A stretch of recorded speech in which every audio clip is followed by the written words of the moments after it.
kita nggak pernah mendalilkan adanya perzinahan. Karena perzinahan itu diatur dalam surat An-Nur kalau seingat saya.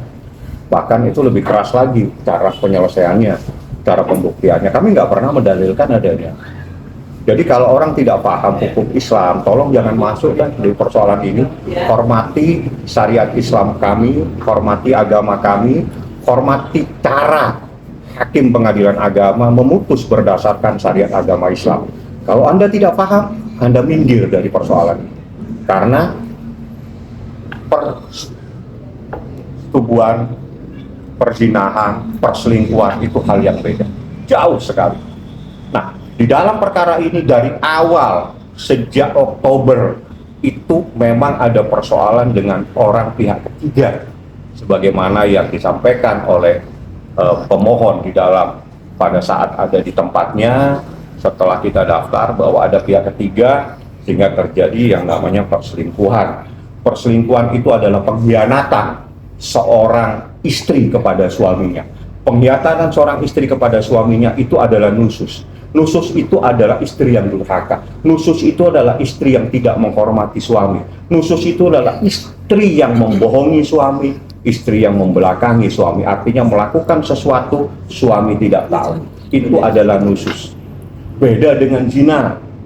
Beda jauh langit dan bumi. Jadi jangan dicampur adukan, berarti tidak paham tentang hukum Islam, tidak paham makna.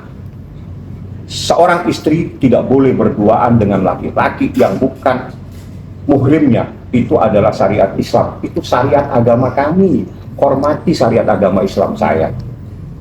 Tolong hormati pemahaman tentang seorang istri tidak boleh berduaan dengan laki-laki yang bukan muhrimnya dan itu hukumnya haram. Dan itu bentuk dari perselingkuhan, itu bentuk orang yang tidak menghormati suaminya, bentuk orang yang mengkhianati suaminya, itu adalah nusus. Semua kategori ini pada akhirnya adalah istri yang durhaka kepada suami. Itu supaya clear. Oke Bang, tadi kan Abang sempat bilang bahwa pembuktian Bang tentang yang HIV sendiri Bang.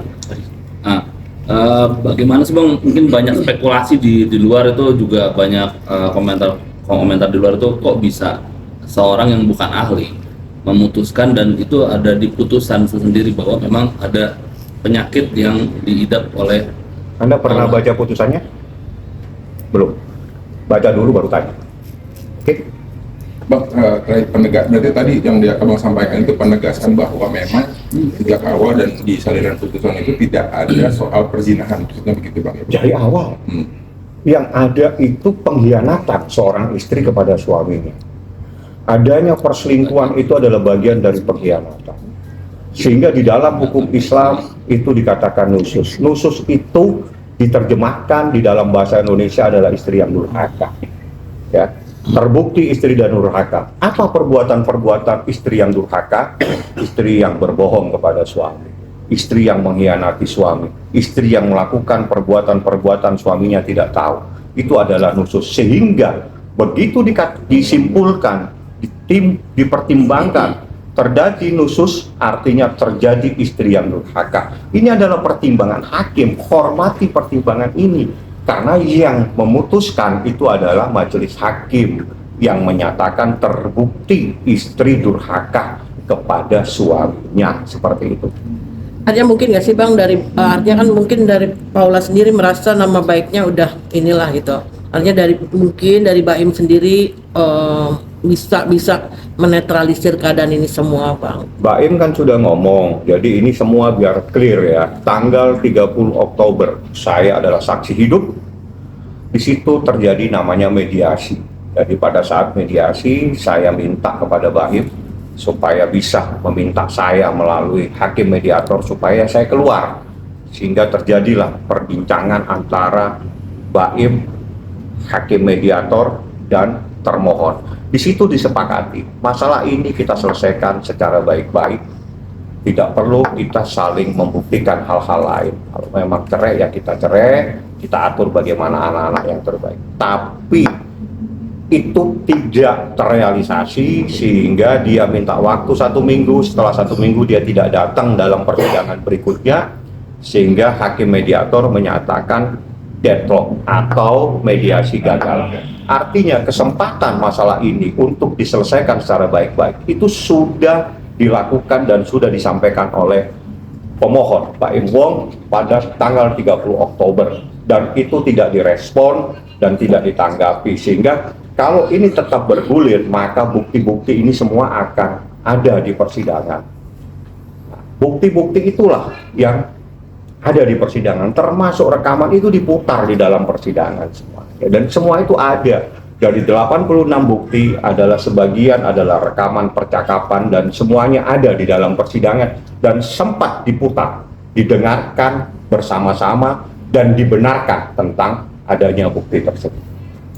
Pak, kemudian ini soal keberatan yang paling membuat mereka keberatan kan soal penyampaian dari humas itu sendiri ketika menyampaikan ya, nusus itu tadi, yang pengkhianatan, yang soal durhaka. Dari segi hukum sendiri, apa soal keetisan itu sendiri, apakah sudah termasuk itu diperbolehkan sebenarnya Bang menyampaikan? Sangat dibolehkan. Ya.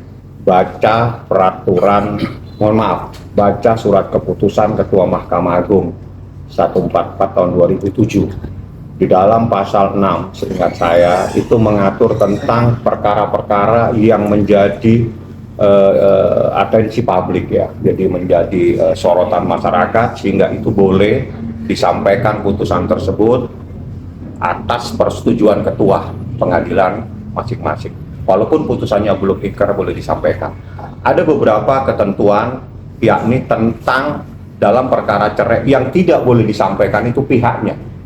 Jadi pihaknya misalnya namanya si A, itu tidak boleh, coba tinggal pemohon, termohon. Pemohon dan termohon di Pengadilan Agama Jakarta Selatan pada Oktober saja jumlahnya 3.400, mungkin Desember sudah 5.000. Kalau yang mengajukan pihak suami namanya pemohon, istrinya namanya termohon. Banyaknya pemohon dan termohon tersebut. Artinya apa yang disampaikan itu sudah sesuai dengan surat keputusan Ketua Mahkamah Agung 144/2007, di mana mengatur dan membenarkan, bahkan diharuskan disampaikan terhadap perkara-perkara yang menjadi perhatian masyarakat di dalam pasal 6. Nah, ini perkara menjadi perhatian masyarakat. Sejak Oktober sudah teman-teman wartawan meliput. Setelah itu setiap hari Rabu sidang teman-teman wartawan ada mengikuti. Bahkan Anda dibukakan ruangan, silakan Anda masuk, Anda sempat berfoto, melihat hakim semua, setelah itu Anda disuruh keluar. Artinya perkara itu memenuhi syarat sebagai perkara yang memang menjadi perhatian masyarakat dan itu harus disampaikan. Ingat, yang disampaikan adalah pihak pemohon dan termohon. Apa yang disampaikan itu pasti pertanyaannya, apa yang terjadi? Terbukti adanya nusus. Pasti orang bertanya, nusus itu apa? Nusus itu kalau diterjemahkan dalam bahasa Indonesia, dimaknai dalam bahasa Indonesia adalah istri durhaka. Itu yang disampaikan. Nusus itu apa? Istri yang membangkang kepada suami. Nusus itu apa? Istri yang mengkhianati suaminya. Nusus itu apa? Istri yang durhaka kepada suaminya. Apa yang disampaikan oleh humas itu memang ada dalam putusan. Kalau Anda keberatan, ya keberatannya Anda dengan banding. Tapi itu putusan ada, kecuali ya, kecuali tidak ada dalam putusan ini. Humas menyampaikan berarti humas mengarang informasi tersebut. Oke.